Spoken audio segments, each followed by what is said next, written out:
Recently I published a video about the news that Royal Enfield have re-trademarked the name Meteor, which probably signals that a new bike is in the works. I really enjoyed reading the speculation in the comments, with some of you hoping for a bobber, some for a 650 twin bullet style bike, and many of you for a 650 twin Himalayan. So when I saw this pair of scrambler style custom 650 interceptors at the bike shed show last weekend, I had to follow up with a video as I think it kind of fits the bill. These bikes were actually built for Malay London, which is a motorcycle clothing and luggage brand who organise an annual rally called the Great Mile.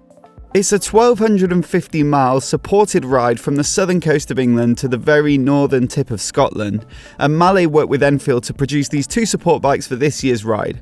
They also ran a competition, and the lucky winner gets to ride one of them on the event.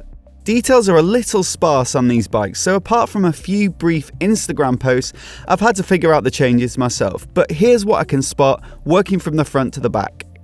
The tyres have been swapped out on this bike for something with a little more off-road capability, which will help with some parts of the rally, I'm sure.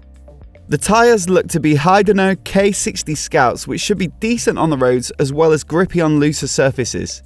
There are plenty of other changes as well to give the bike a scrambler feel, with the forks being upgraded to some longer travel upside down units. They also give the front end a much more aggressive look. A high front mudguard helps with clearance as well as styling, and the headlight has been swapped for a PIAA twin lamp setup too. PIAA are well known in the rallying world, so they should be good for visibility, but also those robust looking headlight guards should stop them from getting damaged. The twin headlights actually remind me of Moto Guzzi's V85 TT, another retro adventure bike that I was lucky enough to ride earlier this year, and there's a link in the description if you want to see that ride too. There'll be plenty of long miles on the rally, so the addition of a small Flyscreen might help a tiny bit with deflecting some wind away from the rider at speed, but again it's probably as much for how it looks. Wider bars complete the front end from a scrambler perspective. Moving back, you can see the really distinctive paint job with contour lines and the Malay logo. One bike is themed in red, which is the one we're looking at here, and the other in black. I thought this paint was just vinyl stuck on at first, but it is indeed painted on, and I think it looks great. Down at the front of the motor there's a substantial looking bash guard as well as engine bars with peripheral PIAA lights mounted. This should give the motor plenty of protection from rocks, whilst the peripheral light will give a bit of extra visibility.